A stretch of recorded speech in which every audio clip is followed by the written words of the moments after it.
Kia ora, good evening, Rotorua. Welcome to City News. Just ahead in tonight's bulletin. 60 people arrested in Baywide drug clampdown. Rotorua District Council adopt draft long-term plan, and the library survey opinion on Sunday opening times. Those stories and more coming up next on City News. 150 people have been arrested across the Bay of Plenty in a district-wide police operation targeting the cultivation of cannabis and the distribution and manufacture of illegal drugs.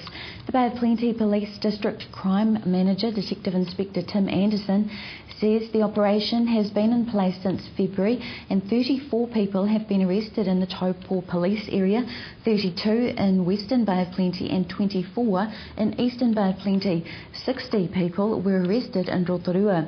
Detective Inspector Anderson says the operation targeted drug dealing properties in local neighbourhoods.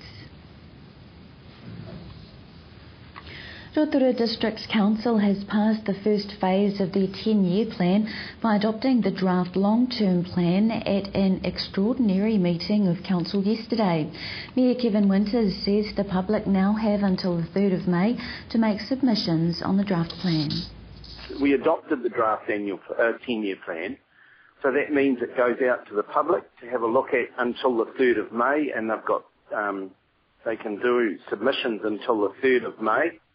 And then we finally adopt the 10-year plan at the end of June. I think there'll be usually about 300 to 400 people submit, or groups submit to it.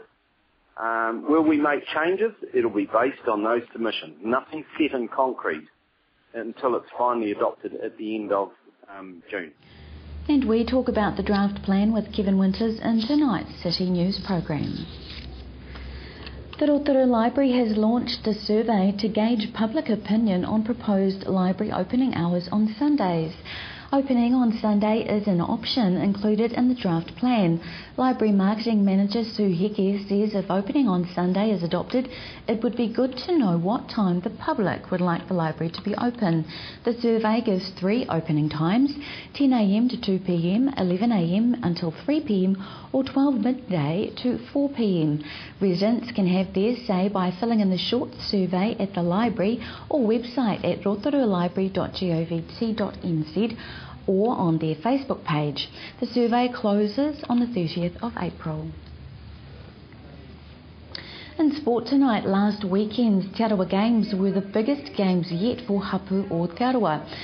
Te Papatakaro o Te Arawa health promoter Stephen Te Moni says the games promote Māori health through sport and participation, as well as bring together whānau from throughout the motu. It's a sense of pride. Being able to practice your te arawatanga, strengthen and rekindle those home fires for those that stay outside of Rotorua, and the reconnectiveness and kotahitanga, whanaungatanga, all of those things that come into play. You can really feel the wairua and the strong mauri in Te Arawa at the time. More about the games in tonight's City News programme. In Baywide rugby this weekend in Rotorua, Waikite are at home, taking on Opotiki, and Greaton Marist play Whakarewarewa. Rangataua go up against Roto Iti at Te Ariki Park, Te Puke Sports versus Tauranga Sports, and Mount Maunganui and Te Puna are at Blake Park. To your weekend weather now, Rotorua, brought to you by Trevor Robson Signs and Graphics Limited. Tonight, fine easterly breezes overnight, a low of 8. Tomorrow Saturday, fine, a bit of cloud around, light winds, a high of 19 and low of 9. Outlook for Sunday, long fine spells, light winds, a high of 18 and low of 11. Marine forecast for Lake Rotorua for Saturday, variable 5 knots becoming northeast 10 knots for a time in the afternoon, waves less than half a metre and fine.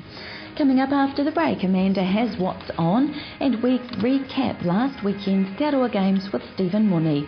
But after the break, Lou Parker is at the Mayor's office. That's coming up in tonight's City News.